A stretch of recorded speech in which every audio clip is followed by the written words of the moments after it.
السلام علیکم ورحمۃ اللہ وبرکاتہ۔ امام غزالی بہت بڑے عالم دین تھے۔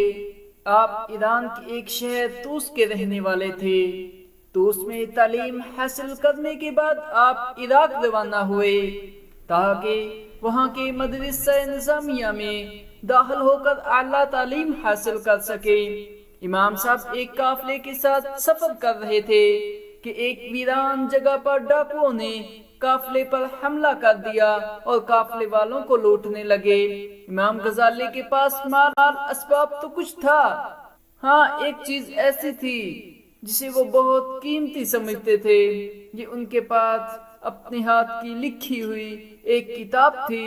اس کتاب میں انہوں نے اپنی استاد کی پڑھائی ہوئی باتوں کو لکھ رکھا تھا، اس لیے وہ اس کو بہت قیمتی سمجھتے تھے۔ جب ڈاکوؤں نے امام صاحب سے یہ کتاب چھین لی تو انہیں بہت رنج ہوا۔ وہ اپنی جان کی پرواہ نہ کرتے ہوئے ڈاکوؤں کے سردار کے پاس گئے اور کہا، آپ کے آدمی میری کتاب چھین لائے ہیں۔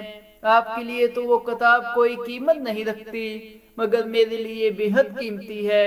میں نے اپنے استاد سے جو کچھ پڑھا ہے وہ سب اسی میں لکھ رکھا ہے۔ آپ یہ کتاب مجھے واپس کر دیں تو مہربانی ہوگی۔ ڈاکوؤں کا سردار امام صاحب کی یہ بات سن کر ہنسا اور کہنے لگا، عالم کا علم تو اس کے سینے میں ہوتا ہے، تم کیسے عالم ہو کہ تم سے کاغذ کے چند ٹکڑے چھین لیے گئے تو تمہارے پاس کچھ بھی نہ رہا۔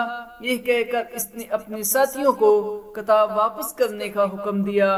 امام صاحب کے دل پر ڈاکو کی بات نے بہت اثر کیا اور انہوں نے اسی دن سے اس کتاب کو یاد کرنا شروع کر دیا اور تھوڑے ہی دنوں میں ساری کتاب زبانی یاد کر لی۔ جزاک اللہ۔